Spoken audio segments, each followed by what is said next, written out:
Netflix, Canal+, Prime Video, Salto, Disney+. Les plateformes SVOD se multiplient mais rien ne change. Vous vous demandez toujours quoi regarder ?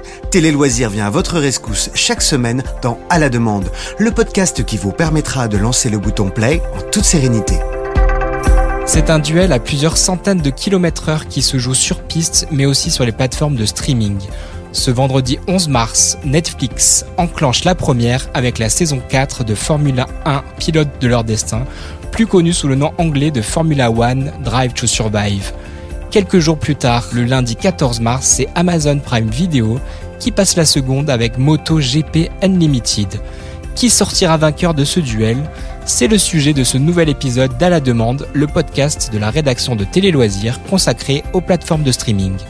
Je suis Thomas Robert et je serai le pilote de cette émission. Pour en parler, j'ai le plaisir d'être accompagné par des passionnés de course, Stéphanie Fuseau, que je ne présente plus parce que c'est une habituée de ce rendez-vous, Raphaël Émile et Maxime Carignano. Bonjour à tous les trois. Salut. Bonjour. En fin d'émission, c'est le DJ Kungs qui nous parlera de son amour pour Formula One. Visiblement, il a choisi son camp. Alors pour commencer, qu'est-ce que vous avez pensé de cette saison 4 de Formula One ? C'est une saison que j'ai trouvé quand même meilleure que la saison 3. On l'attendait beaucoup parce que la saison de Formule 1 l'an dernier a été juste exceptionnelle, avec un scénario déjà presque plus fort que les saisons précédentes de Drive to Survive.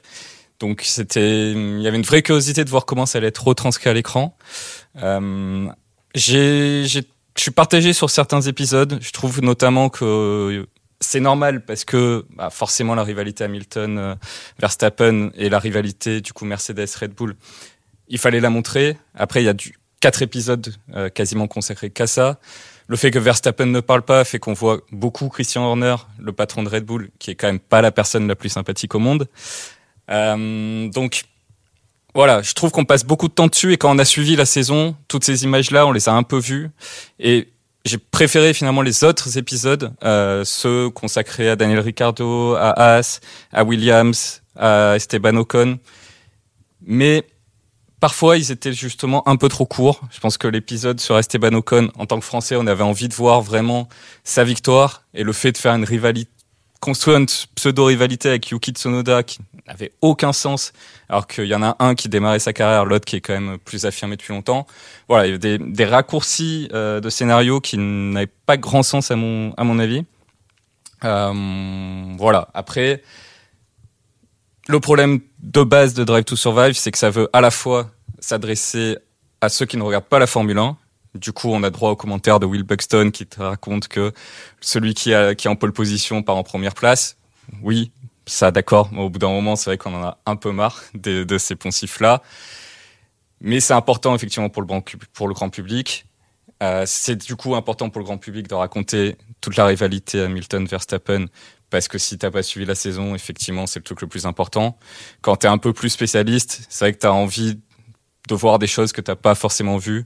Et c'est pour ça que, personnellement, j'ai préféré les épisodes consacrés aux petites écuries ou aux petites rivalités qu'on voit pas forcément lorsqu'on suit la saison tout au long de l'année. Alors, déjà, je tenais à dire à Raph quand même, Christian Horner, très intéressant comme personnage. Et justement, je trouve qu'il apporte beaucoup à la série et il a des punchlines qui sont super, quoi. Donc, c'est presque un acteur, il joue le jeu à fond et je trouve que c'est un des plus carrément de cette série. Pour les plus et les moins de cette saison, moi je suis pas complètement de ton avis. Je trouve que la saison 3 était mieux que celle-là. J'en attendais beaucoup exactement par rapport à la saison de F1. Donc je suis un petit peu restée sur ma faim par rapport à des choses. Et comme tu disais, je pense que la série elle est trop destinée à des gens qui aiment pas forcément la F1. Donc il y a très peu de périodes de course, il y a très peu de choses techniques qu'on t'apprend sur le règlement, sur les pneus, des choses où tu aurais l'occasion en fait d'apprendre plein de choses quand ça t'intéresse.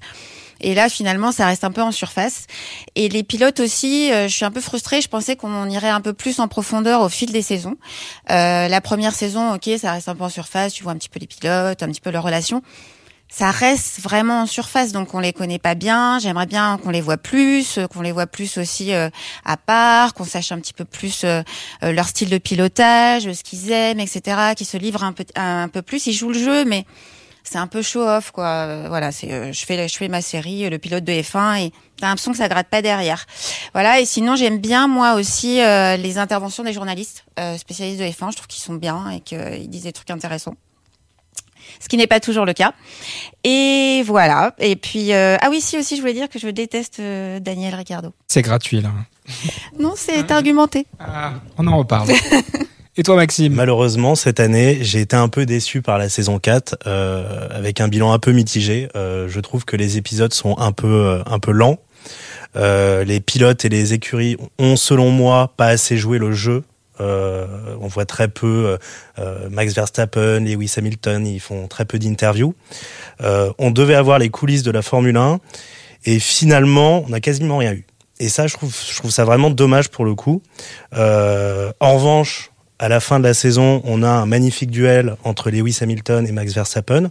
Pour le coup, ça a été très bien réalisé par Netflix. C'est très intéressant, avec des moments de course, avec le duel entre Christian Horner et donc patron de Red Bull et Toto Wolff, patron de Mercedes. Et pour le coup, ce duel entre les deux grands patrons, j'ai trouvé ça hyper intéressant, j'ai adoré. On a accès à leur vie privée, donc on voit un peu des moments avec leur famille, leur quotidien. On voit notamment la femme de Christian Horner, Geri Halliwell, qui réagit à plusieurs reprises tout au long de la saison. Et vraiment, j'ai adoré. En revanche, ça manque un peu de sincérité. Et il y a un autre point qui m'a marqué dans cette saison, c'est le découpage des épisodes. Selon moi, il est un peu étrange. Parfois, il y a des répétitions entre les épisodes. J'ai trouvé ça un peu gênant.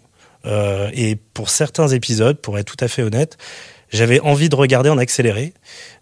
C'était si lent que voilà, j'avais envie de passer à autre chose. Mais globalement, cette 4e saison, elle est quand même sympathique, c'est quand même divertissant. Elle manque de profondeur, mais pour un championnat explosif avec un duel extraordinaire qu'on n'avait pas vu depuis des années, j'aurais aimé avoir davantage. Merci Maxime. On va un peu développer. Est-ce que vous pouvez nous dire quel est votre moment préféré dans cette saison 4 ? Alors moi, mon moment préféré, c'est l'écurie Haas avec Nikita Mazepin. Donc, faut savoir que pendant toute la saison, le jeune pilote russe se fait recadrer par son équipe pour ses mauvais résultats, et on le voit vraiment dans la saison, on le ressent. Et il y a un épisode justement où son père, qui est le patron de l'entreprise Uralkali, qui est le sponsor de l'écurie Haas, faire du chantage à l'écurie Haas. Et ça, pour le coup, ça m'a marqué pendant cette saison. Donc, il estime que son fils est un peu désavantagé par rapport à Mick Schumacher. Du coup, il demande à l'écurie de trouver une solution en urgence et les menace en retirant son financement et tout son argent. Alors du coup, ça crée beaucoup de problématiques et un moment un peu particulier dans la saison. Et vraiment, c'est mon gros coup de cœur de la série. Voilà. Alors moi, c'est pas vraiment un moment, c'est un pilote. C'est Max Verstappen. Parce que il a donc refusé, tu disais qu'on le voyait pas beaucoup, en fait il a refusé cette saison de se prêter au jeu justement parce que il trouve que cette émission cette série doc c'est plutôt du show et que ça construit des fausses rivalités. Bon alors fausses rivalités là je pense que il exagère, mais ce que je trouve vachement bien, c'est que en fait même sans les interviews, il est super présent. Il est super présent, il a du charisme, et comme tu sens, comme t'as vu la saison, tu vois arriver les derniers épisodes, t'attends la montée en pression, t'attends le duel, etc. Et tu sais que ça va être dramatique, etc. Moi c'est ça qui m'a un petit peu porté par rapport à un ventre mou un peu de la série, où j'étais un peu moins dedans. Donc je trouve ça fort, en fait, sans parler, d'être quand même un des éléments les plus importants de tous ces épisodes-là. Et ben moi, ça va te faire plaisir, Stéphanie. Je vais parler de Daniel Ricciardo, puisque Maxime m'a gentiment pris mon coup de cœur sur Haas. Non, juste sur Haas, quand même, je pense que ça va vraiment faire parler, parce que quand vous le regardez dans le contexte d'aujourd'hui, de la guerre, voilà, du fait que dans la future saison, du coup, Nikita Mazepin a été viré par son écurie, que le sponsor s'est retiré. Voilà, ça prend encore plus une dimension politique et tout qui est assez forte. Donc pour moi, c'est quand même, ça reste l'épisode coup de cœur. Mais pour contredire Stéphanie, j'ai envie de parler de Daniel Ricciardo. Pour ceux qui ont regardé toutes les saisons, Daniel Ricciardo, c'est vraiment l'amuseur public. C'est le pilote le plus sympathique du paddock. C'est vraiment devenu un peu un personnage et un peu une des stars vraiment du programme. Et du coup, ils lui ont consacré quasiment 2 épisodes, ce qui est quand même fort sur 10. L'enfer pour certains. Ce que j'ai trouvé vraiment intéressant là-dedans, c'est que justement, on a vu Ricciardo, donc qui a quitté Renault la saison dernière pour rejoindre McLaren avec de fortes ambitions. Et il arrive et il y a rien qui se passe comme prévu. Et du coup, le mec tout le temps joyeux, le mec qui faisait rire, qui faisait des blagues, machin, on le voit dans une phase où on comprend qu'il commence à tomber dans une sorte de dépression. Et c'est un sujet qui est souvent tabou dans le sport parce que, voilà, le grand public va considérer qu'un sportif qui gagne des millions n'a pas le droit de déprimer, n'a pas le droit de se plaindre. Et c'est un sujet qui est de moins en moins tabou et je trouve ça assez fort. Et voilà, c'est très bien illustré avec Ricciardo parce que justement on connaît son côté amuseur, là on voit son côté en galère. Et si vous avez suivi la saison, vous savez que ça s'arrange à un moment parce qu'il gagne un Grand Prix. Et voilà, on suit tout ce parcours-là sur les 2 épisodes et je trouve justement, tu parlais Stéphanie tout à l'heure du fait qu'on voyait pas forcément assez en profondeur les pilotes. Lui, pour le coup, on le suit bien. Alors après, ça peut créer un déséquilibre parce que du coup, lui, on le voit pendant des épisodes alors qu'il y a des gens qu'on voit pas du tout. Par exemple, Pierre Gasly, en tant que Français, on aurait peut-être aimé le voir un peu plus, qui fait quand même une super saison, même s'il gagne pas de Grand Prix cette année. Mais voilà, je trouvais très intéressant. Et on va en reparler après pour le MotoGP Unlimited. Mais c'est également une thématique qui est abordée avec le pilote espagnol Maverick Viñales. Et voilà, je trouve ça très bien et je trouve que c'est vraiment différent. Donc voilà, c'est un petit coup de cœur aussi. Merci Raphaël pour cette magnifique transition. Donc après avoir parlé voiture, nous allons parler moto avec MotoGP Unlimited. Est-ce que c'est à la hauteur ? Est-ce que vous avez aimé ? Alors clairement, MotoGP Unlimited, c'est la riposte de Prime Video à Netflix qui voulait son Drive to Survive. Et quoi de mieux que la moto qui est pas un concurrent direct, mais qui est clairement sur le même créneau de course spectaculaire pour se lancer. Clairement le pari réussi. Voilà, c'est dense, il y a énormément de choses et comme c'est une première saison, aussi on apprend un peu à découvrir plein de personnages. Est-ce que c'est autant destiné au grand public que Drive to Survive ? Je suis pas sûr parce qu'il faut quand même s'accrocher pour retenir tous les noms, pour comprendre tout ça. Ça se veut quand même un peu pédagogique. Il y a quand même des repères qui permettent de comprendre un peu qui est qui. Après, voilà, je trouve que c'est ultra complet. Ça essaie d'être le plus exhaustif possible. Dans le montage, je suis d'accord avec Maxime tout à l'heure, Drive to Survive, des fois, on comprend pas la logique. Là, c'est circuit par circuit, donc au moins, on sait où on va. Et la saison a été tellement riche en MotoGP, avec un champion du monde français quand même, Fabio Quartararo, avec le retour de Marc Marquez, qui avait raté quasiment toute la saison dernière à cause d'une blessure, mais qui a quand même déjà gagné 8 championnats du monde, donc voilà, le fait de le revoir et de le revoir gagner, c'est assez émouvant. La dernière saison de Valentino Rossi, juste la légende de la moto. Voilà, il y a plein d'autres histoires, plein d'autres choses. C'est vraiment ultra dense, c'est très bien raconté. C'est un peu moins spectaculaire que Drive to Survive. Alors que la moto est tout autant spectaculaire. Voilà, la réalisation est peut-être un peu moins, ça veut moins scénariser des choses, donc peut-être un peu plus compliqué pour le grand public, mais en tant que quand on aime la MotoGP, par contre, c'est canon, il faut absolument regarder. Est-ce que vous êtes du même avis, Stéphanie et Maxime ? Oui, je suis du même avis. Je trouve ça très bien.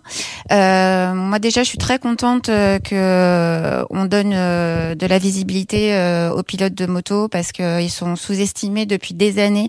C'est un sport aussi dangereux, aussi spectaculaire que la Formule 1 et finalement, ils passent toujours derrière parce qu'il y a moins d'argent, en fait, simplement dans ce milieu-là. La série, elle est très bien faite. Il y a vraiment un regard journalistique un peu sur cette série-là. Donc moi je pense que c'est accessible à tous en fait parce que c'est très pédagogique comme tu disais Raph.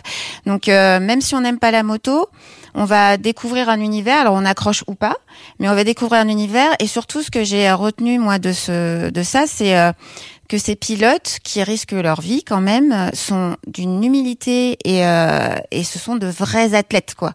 Parce qu'on a l'impression que bon, ils font leur course le week-end et que la semaine c'est tranquille, et pas du tout. Donc il y a un côté très chaleureux, très simple, très accessible pour le coup, qui fait que tout le monde peut regarder. Après, effectivement, pour le côté technique, faut s'accrocher, mais c'est hyper intéressant et hyper bien expliqué, donc ça vaut vraiment le coup de regarder. Je suis entièrement d'accord avec vous deux. C'est pédagogique, journalistique, c'est très bien réalisé. Et j'ai même allé plus loin par rapport à la série Formule 1 Drive to Survive. Je trouve que c'est mieux réalisé, il y a beaucoup plus de sincérité. Et moi, ce qui m'a marqué, mais vraiment, c'est que tous les pilotes ont joué le jeu. Mais vraiment quasiment tous. Ils ont quasiment tous réagi tout au long de la série. Et moi, j'avais le sentiment d'être totalement accompagné. Donc on a le droit à des portraits, aux images de l'enfance des pilotes, aux coulisses, mais on a aussi accès, comme le disait Raphaël, au doute, à la nervosité des pilotes, et donc on les voit notamment souffrir avec leurs blessures, et j'ai trouvé ça hyper intéressant. Alors bon, c'est pas non plus une télé-réalité, mais on les voit faire à manger, faire du sport, s'entraîner. On a vraiment accès à leur vie, et j'ai trouvé ça hyper intéressant. Et on voit aussi un autre truc, des moments émouvants, avec notamment la mort de plusieurs pilotes. Et donc c'est vraiment une série très très dense. Comme pour Formula One, est-ce que vous pouvez nous dire votre moment préféré de cette première saison ? Mon moment préféré, c'est vraiment quand le Français Fabio Quartararo devient champion du monde. J'ai trouvé ça hyper émouvant, très bien réalisé. J'ai presque versé ma petite larme. Le moment avec sa famille, toute la tension qui retombe en coulisses, la façon dont ça s'est fait, très bien réalisé. On sent que c'est un sportif qui a pris beaucoup de risques tout au long de sa vie, tout au long de sa jeunesse, et franchement, j'ai trouvé ça incroyable. Alors moi, ce que j'ai préféré, ça peut sembler un moment anecdotique, mais c'est Fabio aussi, mais quand il dîne avec sa petite amie au restaurant, et je trouve que ça représente un petit peu une grosse partie de MotoGP, de cette série, c'est que on a vraiment accès, comme tu disais, Maxime, à leur personnalité, à leurs doutes, à leur fragilité. Tu sens qu'ils sont plus authentiques que les pilotes de F1 qui, eux, ont une espèce de carapace et veulent toujours montrer qu'ils sont un peu les rois du monde. Et là, cette petite séquence, il a accepté de la faire alors qu'il voulait pas être suivi par les caméras, qu'il aurait préféré ne pas le faire, il savait pas quoi dire, il était tout mal à l'aise. J'ai trouvé ça hyper touchant. Et c'est un peu aussi le cas de tous ces pilotes qu'on connaît pas, qui sont pas des stars alors qu'ils ont des palmarès incroyables, qui risquent leur vie, enfin, quand on regarde ce sport, c'est hyper spectaculaire quand même. Donc, et tu sens qu'ils ont une humilité qu'il n'y a pas dans d'autres sports, et ça m'a vachement touchée. Alors, je vais parler un peu de Fabio Quartararo, mais dans un contexte plus global. Ce que j'ai trouvé très intéressant, notamment, c'est toute la partie sur la sécurité. On le disait, c'est un sport spectaculaire, mais c'est un sport encore plus dangereux que la Formule 1. Les chutes qui se prennent et tout, c'est waouh, c'est quand même d'une violence. Et il y a plusieurs moments qui m'ont marqué. La mort de Jason Dupasquier, qui est un jeune pilote suisse dans une catégorie inférieure, qui est en Moto 3, mais qui a eu lieu quelques heures du coup avant le départ d'un Grand Prix de MotoGP. Ils ont fait une minute de silence à ce moment-là, et ils ont décidé après qu'ils ne feraient plus de minute de silence avant le départ d'un Grand Prix, parce que en termes d'émotion, c'était pour les pilotes qui ensuite allaient risquer eux-mêmes leur vie, c'était beaucoup trop fort. Et ouais, c'est un exemple déjà d'un truc assez incroyable.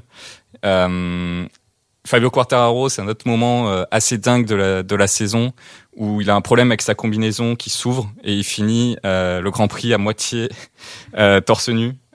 Imaginez juste s'il était tombé, ce qui se serait passé. C'est juste dingue. Sauf qu'il n'y avait pas de règlement à ce moment-là prévu vraiment pour ça. Alors ils l'ont un peu sanctionné, ils ont mis quelques secondes à la fin de pénalité. Mais du coup ils ont créé une nouvelle règle pour dire ça, c'est fini. Parce que, le risque, quoi. Mais ce qui est fou, c'est que derrière, on entend Quartararo qui dit, si c'était à refaire, je le referais. Ces mecs-là sont juste, pris d'un truc, d'une envie. Lui, il jouait le titre et il se dit, tant pis, je risque ma vie et j'y vais. Et, c'est une force, et ça ne faut que forcer le respect. Et puis, le dernier exemple, j'en parlais rapidement tout à l'heure, Maverick Viñales. Une saison très compliquée, donc c'était le coéquipier de Fabio Quartararo chez Yamaha. Pendant que son coéquipier, lui, cartonnait et visait le titre, lui, il enchaînait les catastrophes. Tombe dans une sorte de dépression, on sait pas trop. Il quitte son écurie, il va dans une autre, ce qui est très rare en cours de saison quand même. Et à peine installé dans sa nouvelle écurie, il perd son cousin âgé de 15 ans, victime d'un accident de course. Ce qui a créé là aussi une nouvelle règle de dire en fait à 15 ans non, on fera pas de course de moto, c'est trop dangereux.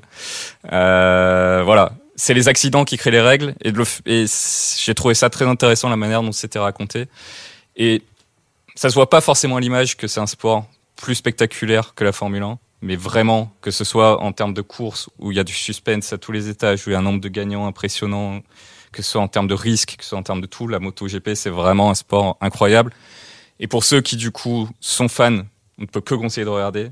Pour ceux qui ne connaissent pas, c'est une belle porte d'entrée quand même. Ça va vous apprendre plein de choses et peut-être ça vous donnera envie de regarder la saison qui vient de démarrer le week-end dernier, qui s'annonce déjà dingue. Donc voilà, un vrai coup de cœur.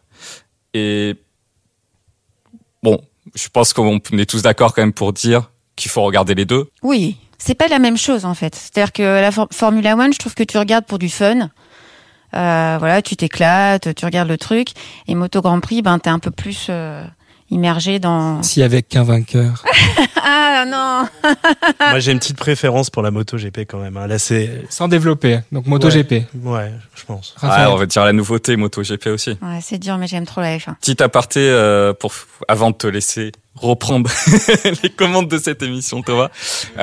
Non, juste pour rappeler que donc il y aura une saison 5 de Drive to Survive en Formule 1. Donc a priori toujours sans Max Verstappen qui ne voudra pas parler, mais cette saison avec un nouveau règlement et tout s'annonce assez dingue. Donc on a quand même hâte déjà de voir cette saison 5 l'année prochaine.